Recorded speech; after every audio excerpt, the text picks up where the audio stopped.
Muito obrigado, senhor presidente. Senhor presidente, senhora ministra,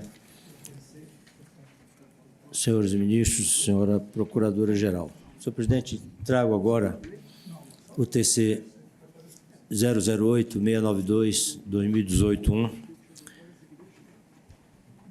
Trata-se de trabalho de alta relevância que hoje o Tribunal de Contas da União traz para apreciação desse egrégio plenário e que, de acordo com o que foi previsto, esse trabalho do TCU tem repercussões importantes para a vida nacional e para os nossos parceiros da América Latina.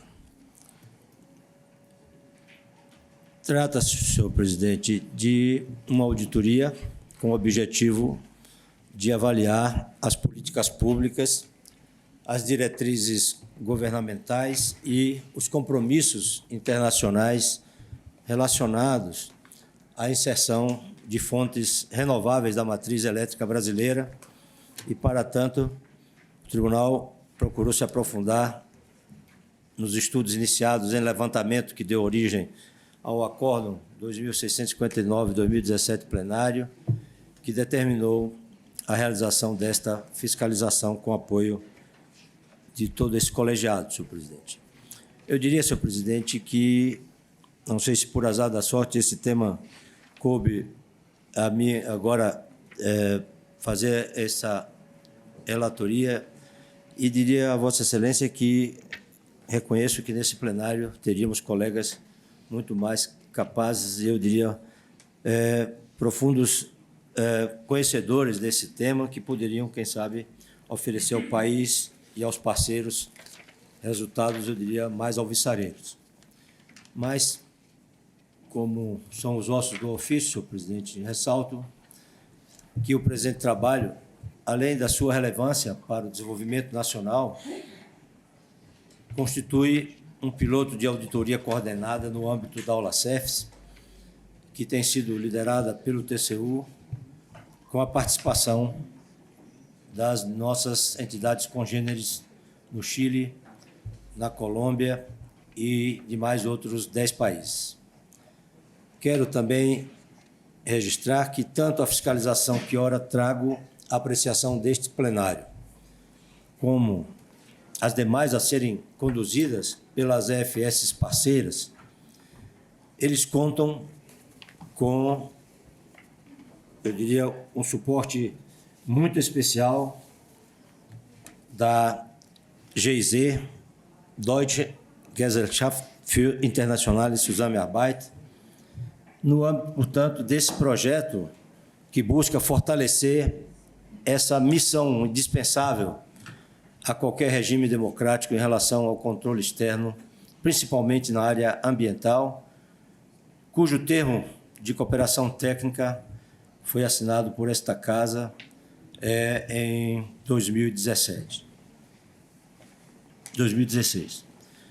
Após extenso trabalho de planejamento, que contou com o apoio de estudos realizados por uma consultoria especializada contratada pela GIZ, as questões de auditoria concentraram todos os esforços, principalmente em relação às diretrizes que norteiam as políticas públicas relacionadas a esse tema, na capacidade de articulação dos seus atores governamentais envolvidos e também nas estratégias para adaptação do setor elétrico aos desafios impostos pela expansão do uso de fontes renováveis.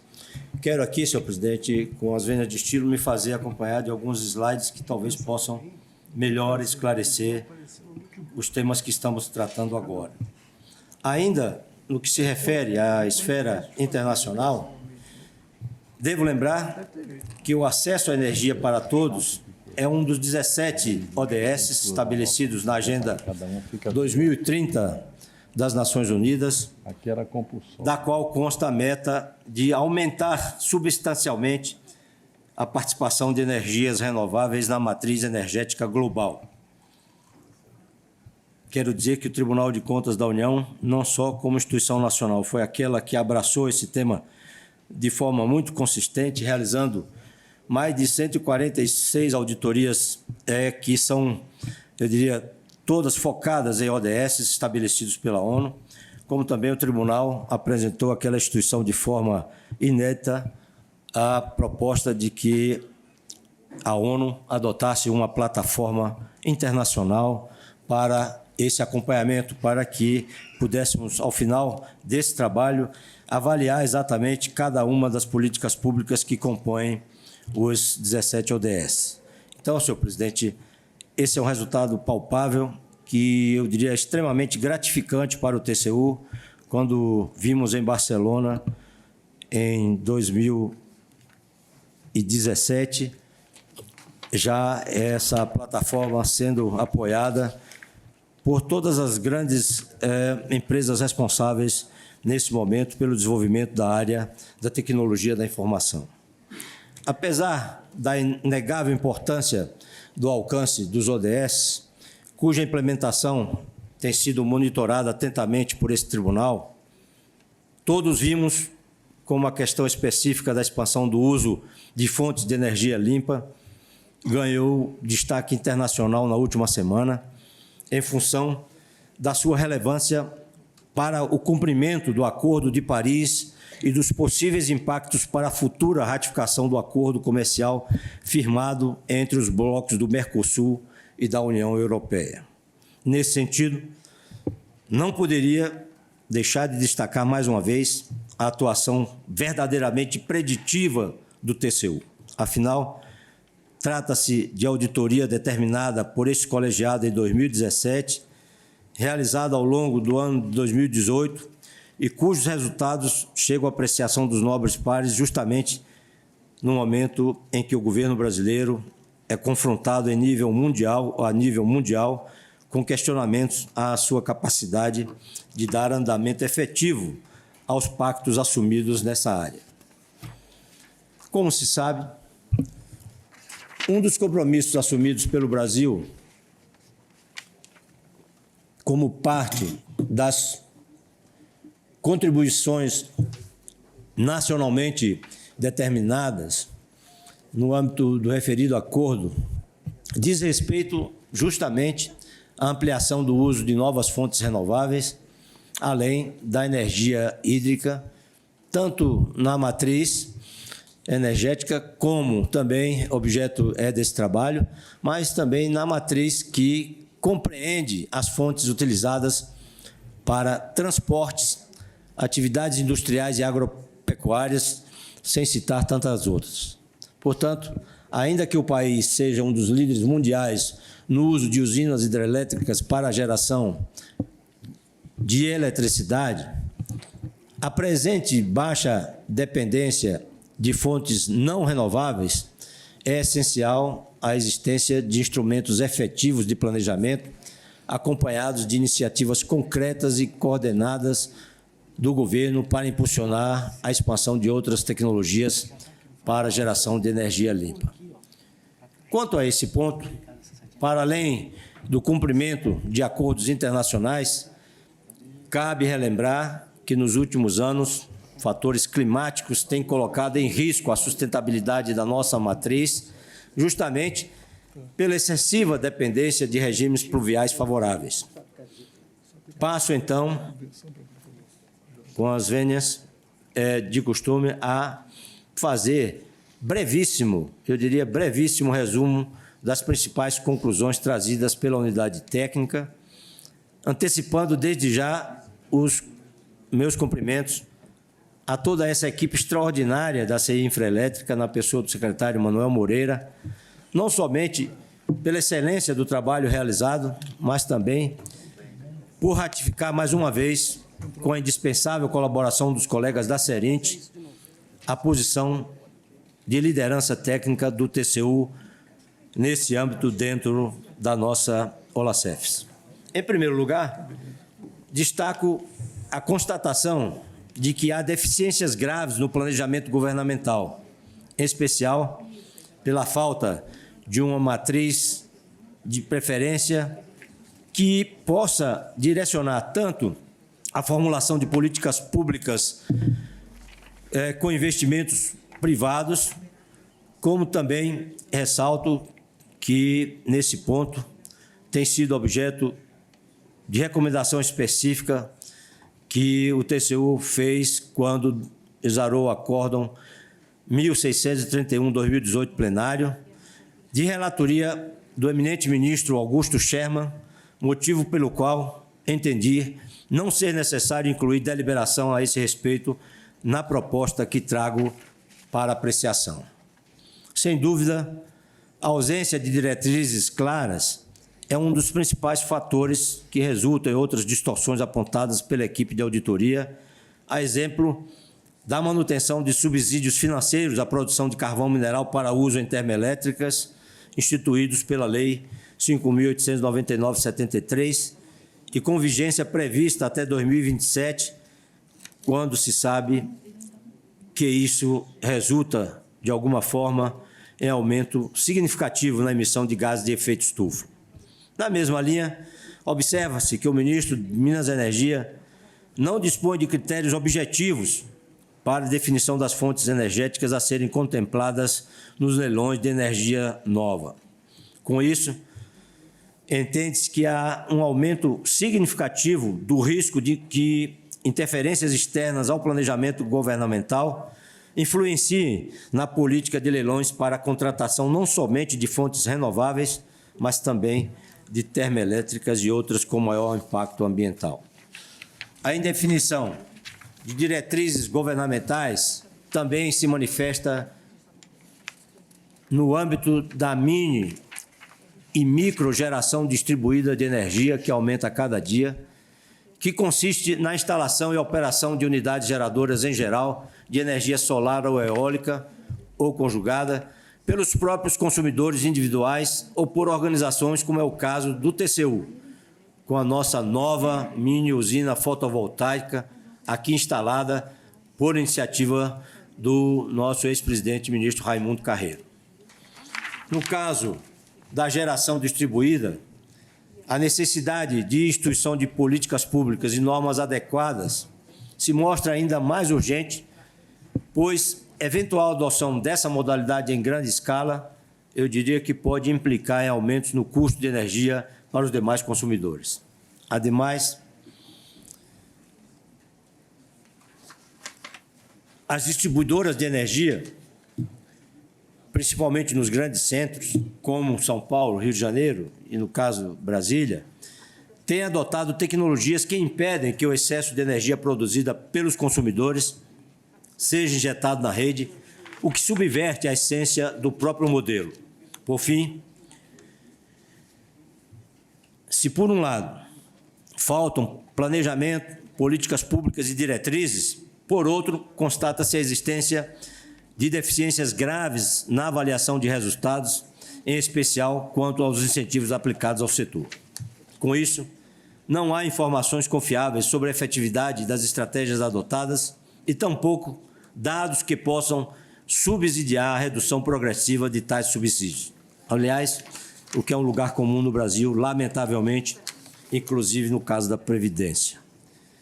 Apesar das dificuldades relatadas, tem-se notícia de que o uso de fontes renováveis de energia continua em franca expansão, especialmente com o investimento na instalação de novas usinas eólicas, impulsionada pelos leilões de energia nova e com a adoção progressiva de tecnologias fotovoltaicas para a geração distribuída por empresas de grande porte como estratégia para a redução de custos. Entretanto, conforme registrou a equipe técnica, esse movimento pode trazer riscos importantes para a estabilidade do sistema elétrico, uma vez que se trata de fontes de funcionamento intermitente, as quais dependem de fatores climáticos, como o regime de ventos, insolação, etc.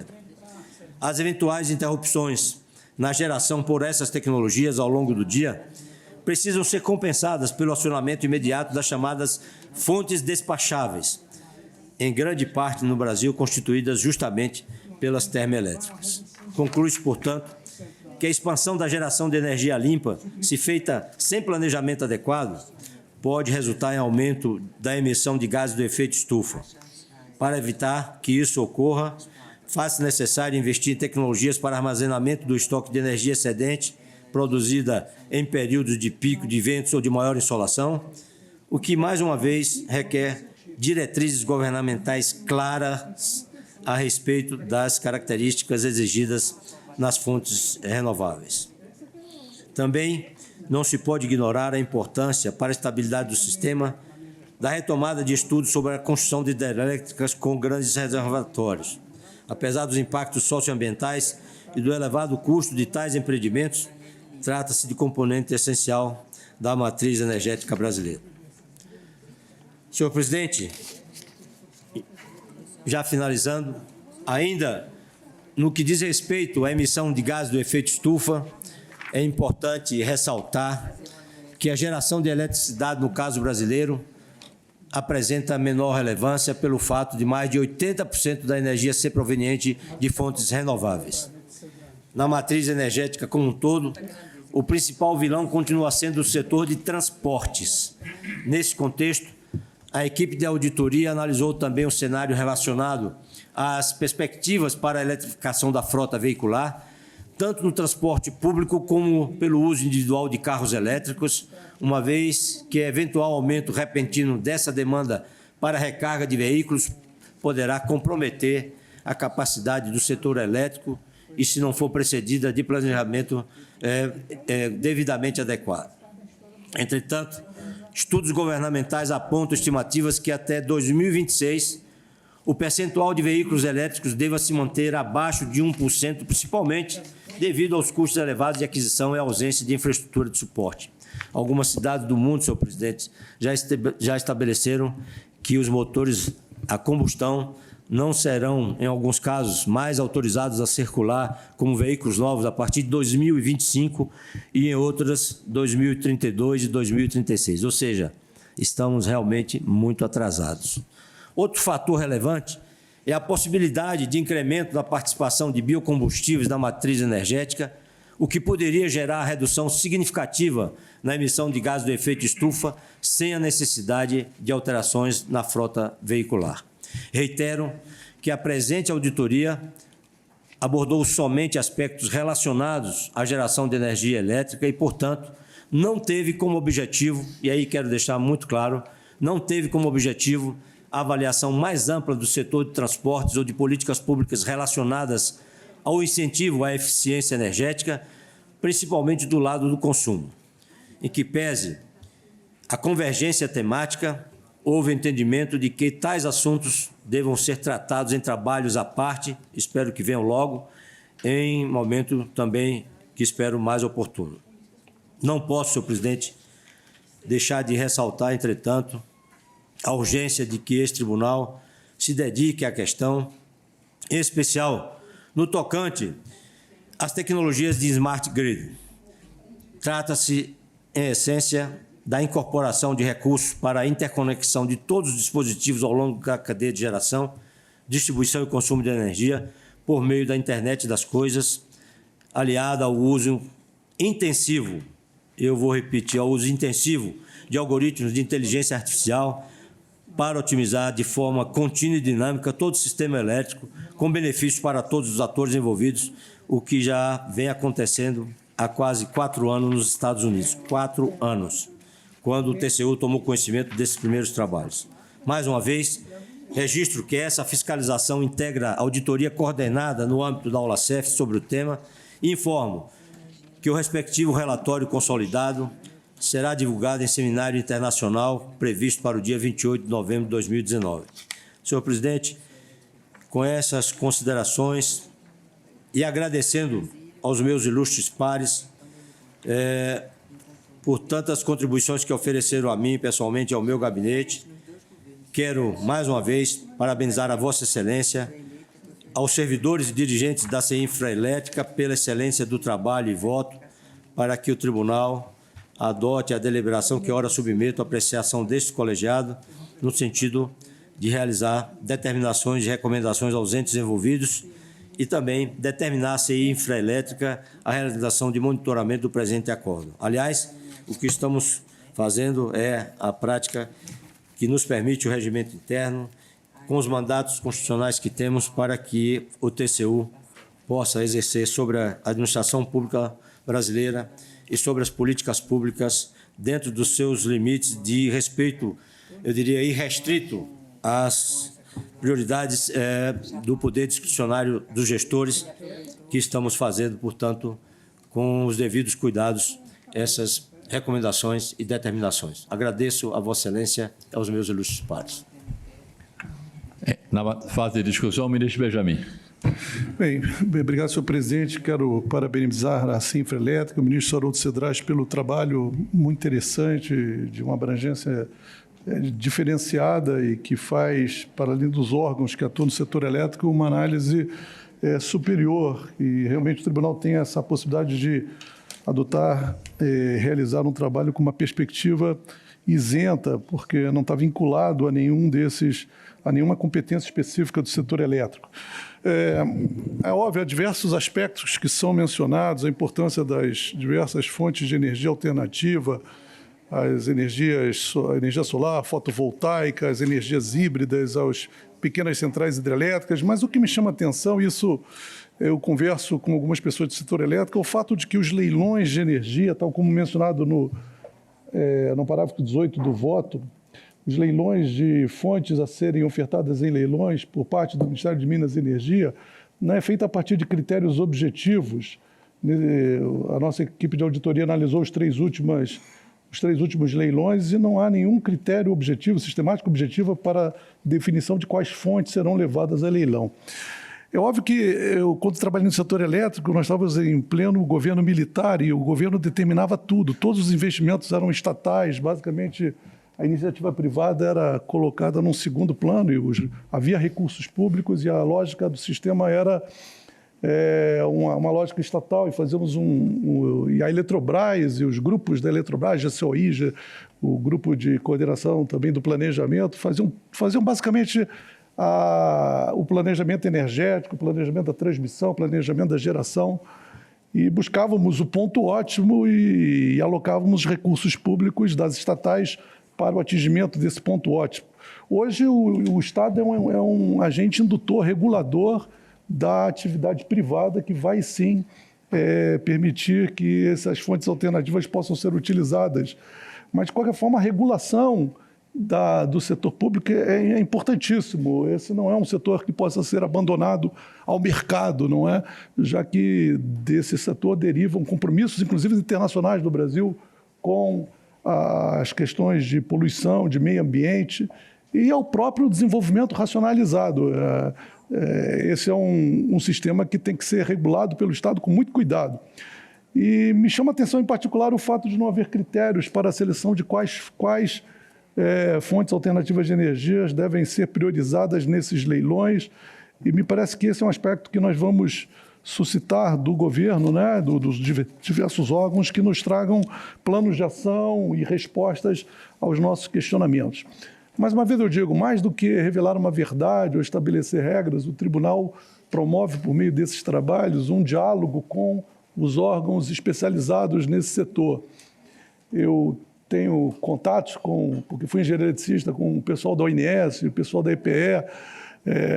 Há uma enorme dificuldade, por exemplo, na incorporação de modelos dessas fontes alternativas de energia nas análises de fluxo de carga, de estabilidade, de transitórios eletromagnéticos.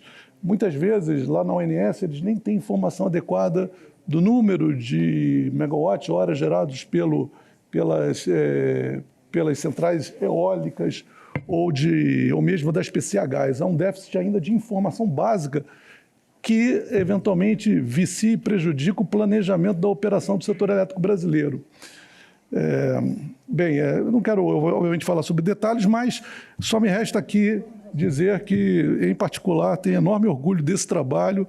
Ele é sintético, objetivo, tem as questões de auditoria que foram respondidas ou encaminhadas e, portanto, ministro Cedrais, eu só tenho a elogiar e a enaltecer a ênfase que Vossa Excelência deu à questão, aos diversos aspectos, e dizer que espero ansiosamente as respostas governamentais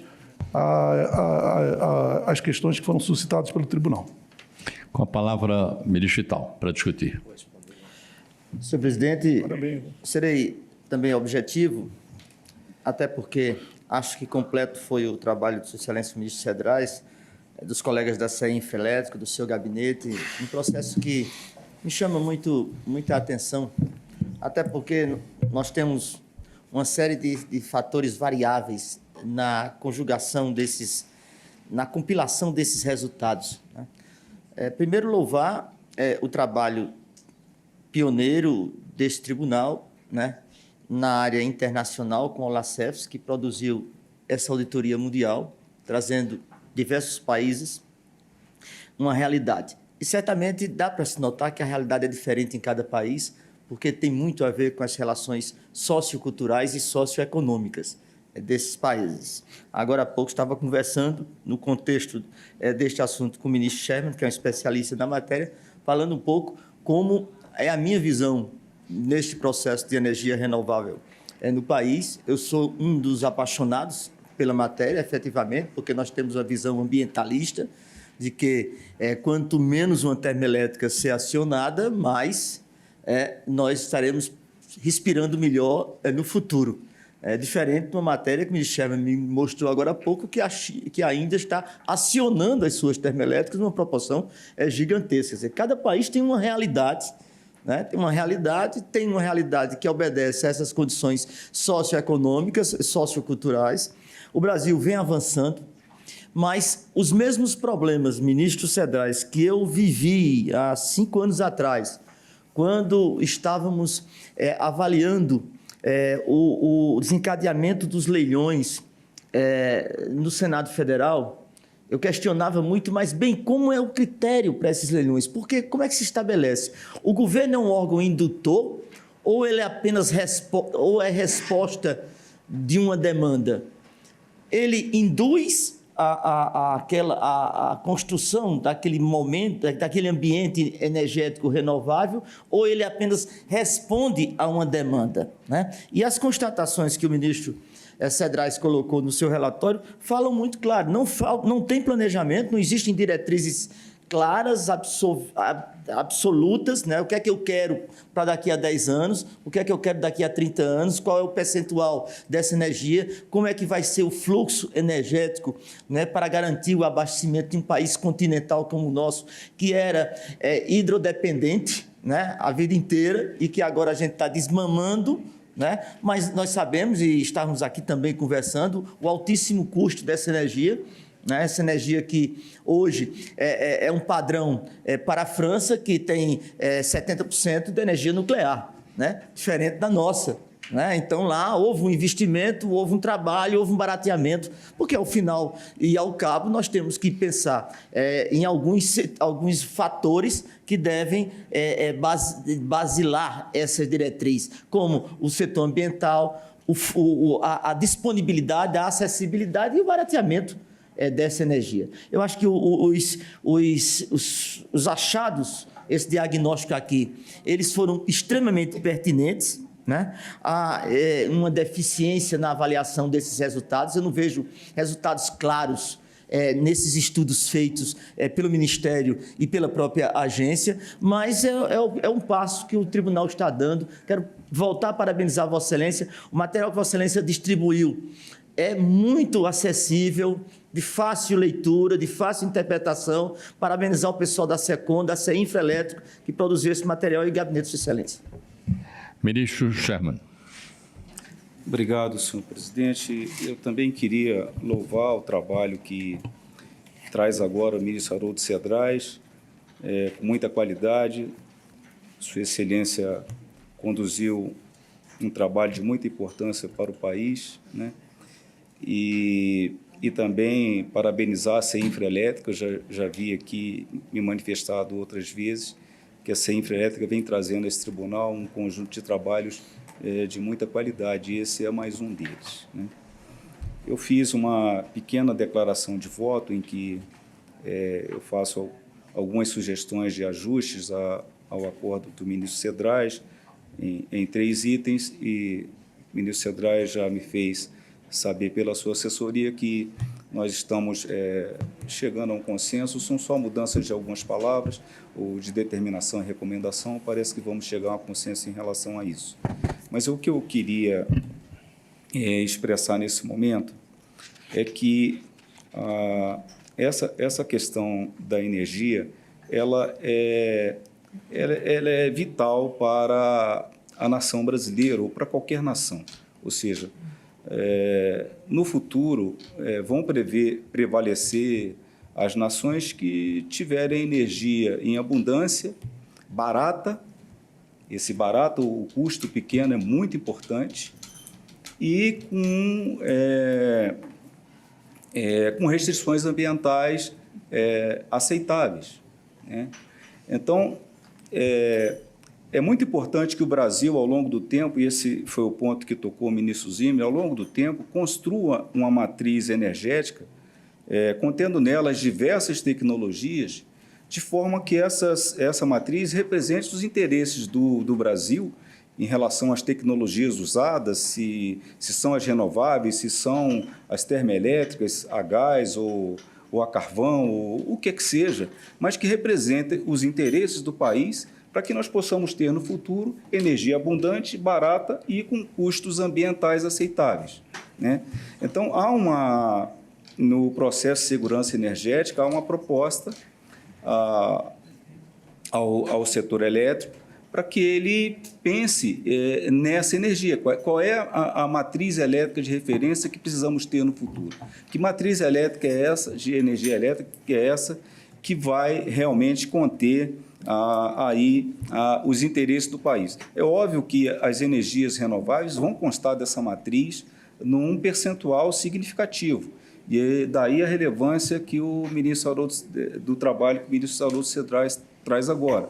Mas é óbvio que outras tecnologias deverão constar. Por exemplo, nós estamos discutindo agora no Brasil a questão do aumento da produção de gás em razão daí do pré-sal e da desmonopolização do setor de gás. Isso pode trazer gás em abundância a preços baratos, que podem viabilizar usinas a gás a preços bem convidativos. Desde que isso esteja dentro do que o Brasil pactuar em termos de restrições ambientais, nada impede do Brasil investir em usinas que usa esse tipo de combustível. Além disso, nós ainda temos um grande potencial hidrelétrico, nós sabemos disso, esse potencial está no norte do país. Esse potencial está hoje bloqueado por conta de problemas com licenciamento ambiental, mas é um assunto que precisa ser tratado. Nenhum país do mundo tem o potencial ainda elétrico que o Brasil tem e deixa de usá-lo, né? Porque esse é um potencial que gera energia também renovável e barata, né? Ainda é mais barata. Sim, o ministro Zé Múcio fez um trabalho excepcional nessa área de empreendimentos hidrelétricos, que vai ter consequências. Agora o processo está com o ministro Raimundo Carreiro e a gente espera que sejam viabilizadas essas usinas. Mas, olha, eu queria mostrar para os senhores uma matéria que saiu na revista American Thinker, desse consultor da área de energia, Todd Royal, que é um especialista na área. Ele mostra, por exemplo, que a China e a Índia estão investindo pesado em usinas a carvão. Por quê? É do interesse delas. Elas têm uma grande reserva de carvão, né? O carvão para ela é barato, e veja, e elas são assinantes do Acordo de Paris. Então, o que se pressupõe que essas usinas a carvão estão dentro dos compromissos que elas assumiram dentro do Acordo de Paris, né? Então, assim, os outros países não estão deixando de investir em outras tecnologias, né? Ou seja, prejudicando os seus interesses com um único propósito de dar prevalência a um tipo de técnica de energia. Eu acho que nós devemos ver as energias renováveis como uma opção boa, uma tecnologia nova, os custos estão baixando, a representação dela na matriz energética nacional está crescendo, mas nós precisamos também compor isso com as outras tecnologias que podem oferecer energia barata dentro dos compromissos ambientais. Por exemplo, nós tivemos agora recentemente nos Estados Unidos a tecnologia que barateou bastante a extração de petróleo do xisto. Com isso, eles passaram a fazer usinas baseadas nesse óleo, né? É claro, ponderada com as usinas eólicas e solares, que são as principais aí renováveis. Mas o que eu quero dizer é que nós devemos olhar para essa auditoria e para essa tecnologia de forma mais ponderada. Nós não podemos olhar para ela e chegar à conclusão que as outras tecnologias devam ser abandonadas, porque pode ser que essas outras tecnologias sejam do interesse do país. Se nós queremos ter um futuro, nós precisamos de energia barata, né, para poder sustentar o nosso desenvolvimento e dar emprego para os brasileiros, né, que é hoje um grande problema que nós temos, né? Então, assim, ministro Cedrais, com essas ponderações, eu pretendo até fazer uma complementação na minha declaração de voto. Claro que isso não tem reflexo na proposta que Vossa Excelência fez, mas só para deixar isso expresso por escrito, né? Eu pretendo fazer uma complementação, né? Mas eu queria parabenizar a Vossa Excelência pela condução do trabalho, pela qualidade com que ele foi apresentado, né? E toda a sua equipe, juntamente com a CEINFRA Elétrica. Então, meus parabéns. Excelente. Passa a palavra ao ministro Éder.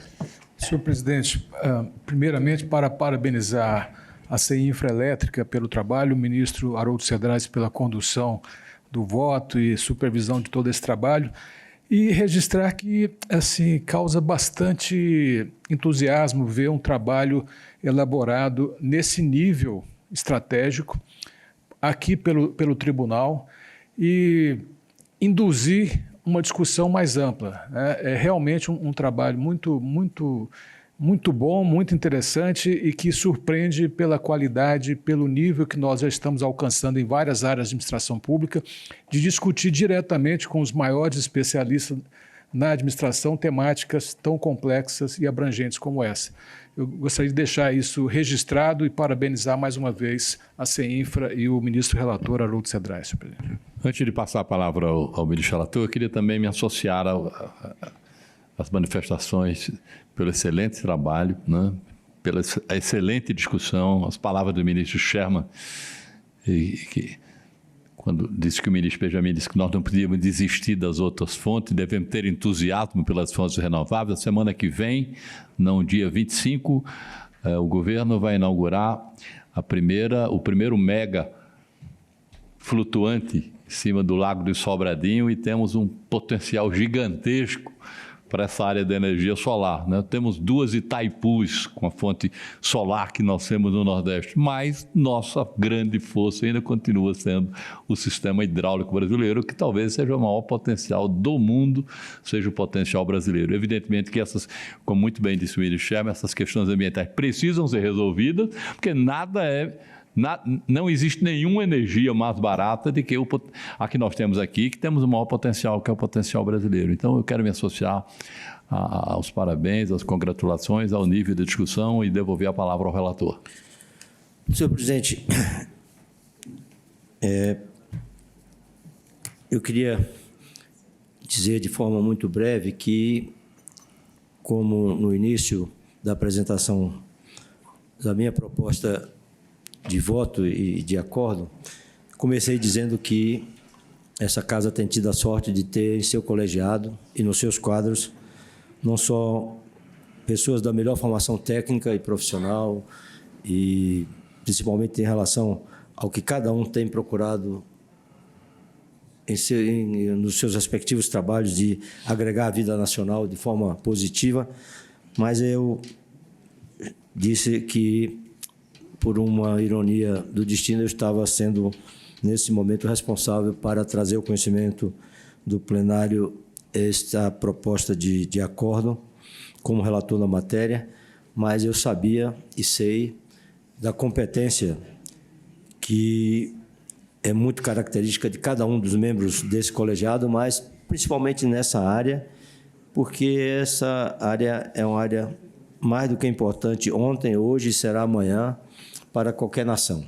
E aqui eu tenho acompanhado nos últimos 13 anos muitos colegas que se dedicam permanentemente a esta política pública, ou que já nas suas respectivas formações curriculares tiveram oportunidade de atuar, de contribuir para esse desenvolvimento na área da nossa matriz energética em vários campos.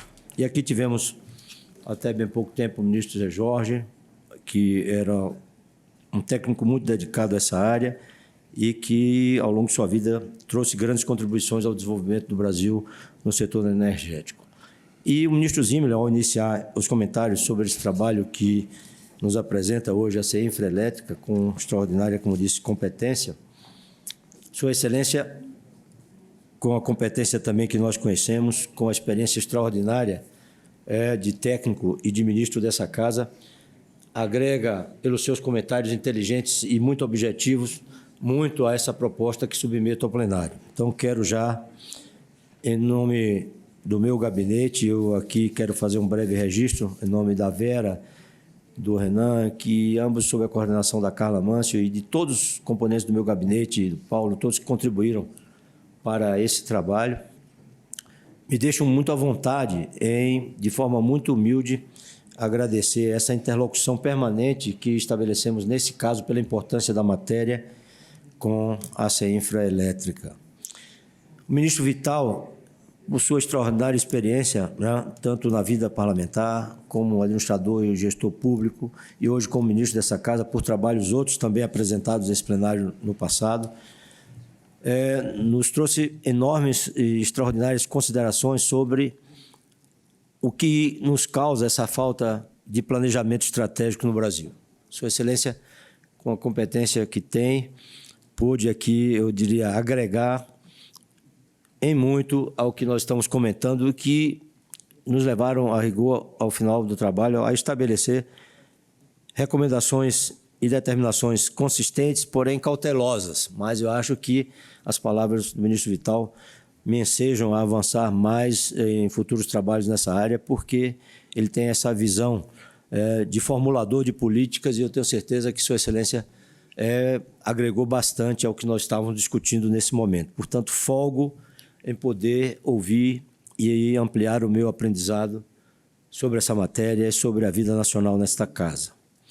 Ministro Sherman, de quem eu já tinha recebido contribuições importantes na fase de preparação desse trabalho, Sua Excelência conseguiu também, não só pessoalmente, como fez mais uma vez agora, nos trazer sugestões, contribuições extraordinárias em relação ao teor da nossa proposta de acórdão, e eu diria que fico muito feliz em ver essa convergência das ideias extraordinárias do ministro Sherman, do seu conhecimento do setor, que nós vimos há pouco, que é, eu diria, extensíssimo, uma bagagem extraordinária pelo trabalho técnico que realizou ao longo de sua vida. Talvez, não eu, mas o ministro Zimmermann, como seu companheiro permanente nessa área de trabalho, possa, quem sabe, atestar melhor do que eu.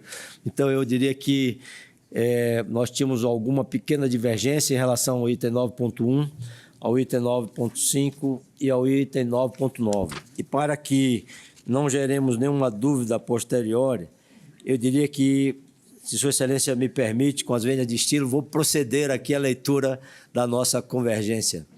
É muito mais semântica do que técnica, que é, no caso do 9.1, determinar o Conselho Nacional de Política Energética, CNPE, considerando que os artigos 5º, inciso 2º, 6º e 13º, inciso 1º do Decreto 9.203 de 2017, traz a definição de diretrizes como estratégia da governança pública, que no prazo de 90 dias apresente plano de ação visando a estabelecer diretrizes nacionais para a mini e micro geração distribuída. 9.5, determinar o Comitê de Monitoramento de Avaliação dos Subsídios da União, CMAS, em articulação com o Ministério de Minas e Energia, que inclua em seu plano de ação a realização de avaliação sistêmica dos resultados dos incentivos de natureza tributária, financeira, creditícia e tarifária destinados a fontes de energia elétrica renováveis, de sorte a prover insumos para aprimoramento das políticas públicas afetas ao tema, incluindo, se for o caso, avaliação quanto à necessidade de manutenção dos incentivos ou de sua gradual redução. E o 9.9, por último, recomendar ao CNPE que, ao formular políticas públicas acerca de frota de veículos elétricos e seus variantes, o faça com base em diretrizes previamente estabelecidas e busque articulação com os demais órgãos envolvidos com a matéria para que as políticas sejam sinérgicas. Então, se o eminente ministro Sherman concorda com as redações, agradeço a Sua Excelência pelas extraordinárias contribuições que me trouxe durante o trabalho e, nesse momento, não só a mim, eu tenho certeza que a análise que Sua Excelência fez de forma abrangente sobre as possibilidades que temos agora e no futuro do aproveitamento de energias renováveis que já estão em uso e das que chegarão ou estão chegando, me deixam muito tranquilo com as propostas que o TCU incorpora nesse acórdão para, quem sabe, no futuro, melhor aproveitamento do trabalho que foi realizado pela CE Infraelétrica e também pelos nossos colegas pares dessas instituições congêneres da América Latina. Senhor presidente, não posso deixar de mencionar o trabalho que Vossa Excelência pessoalmente conduziu ao longo de anos nessa área do setor elétrico e as preocupações que Vossa Excelência pessoalmente tem me manifestado sobre isso, os passos que Vossa Excelência tem dado de forma corajosa para permitir que as privatizações possam ocorrer mais fortemente nessa área e para que possamos atrair mais capitais para o setor e para essa política pública. E o ex-ministro Levi não me deixa mentir, o Estado de Goiás, que tanto lhe deve, como talvez o seu último gesto como relator dessa matéria nessa casa, é o que me lembro assim agora de pronto, numa memória tão frágil e tão fraca. Então, quer dizer, quero dizer a Vossa Excelência que agradeço muito a Vossa Excelência as contribuições que me trouxe ao longo dessa matéria, porque sem a sua coordenação, de fato, não teríamos tido esses resultados de forma tão rápida, tão precisa, porque é um trabalho abrangente.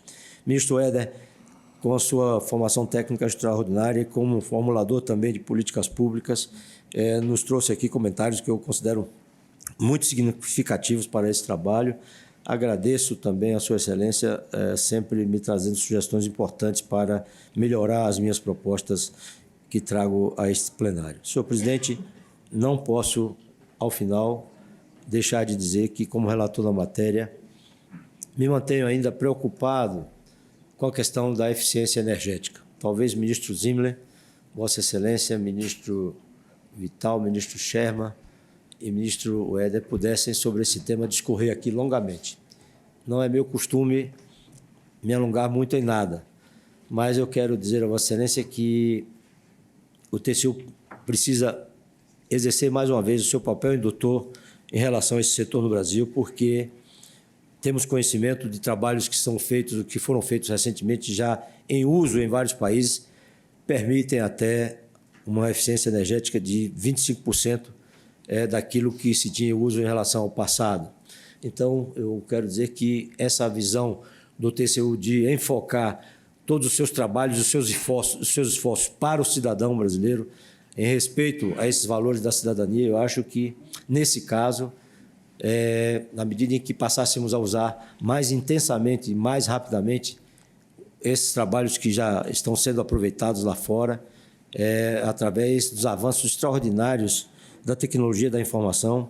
Em recente visita que fiz à Microsoft, quero dizer ao senhor que são inúmeras empresas, inclusive a Microsoft, sem contar a Tesla e outras, que estão, ou a Amazon, que estão fazendo trabalhos gigantescos nessa área sobre eficiência energética. Claro que, além dessas energias que foram discutidas aqui, todas renováveis, sabemos que a energia das ondas, a energia sob compressão e êmbolo estão crescendo rapidamente no mundo inteiro. Eu sei que essa matriz também ainda continuará sendo modificada a cada dia, porque quando fizemos, em nome do Parlamento Brasileiro, a primeira visita às grandes indústrias que existiam no mundo para a produção de geradores eólicos, eles tinham capacidade máxima de 2,5. Hoje eu sei que estão na faixa de 7 megas, então eu tenho certeza que isso está avançando numa velocidade que nós não podemos estimar. Então, espero que essas ferramentas venham nos possibilitar a fazer um acompanhamento muito mais inteligente nessa área para uma disponibilização de energia mais farta no futuro e mais barata para o cidadão brasileiro. Esse é o esforço que o TCU vem fazendo em vários processos que estão aqui tramitando. Quem sabe, então, nos próximos dias aqui já tenhamos esses resultados com o emprego dessas novas tecnologias. Agradeço a Vossa Excelência e aos meus ilustres pares por tudo que contribuíram para que pudéssemos melhorar essa proposta de acordo. A matéria está em discussão. Agradeço ao ministro Cedrais. As palavras em votação. Matéria aprovada. Vossa Excelência continua com a palavra.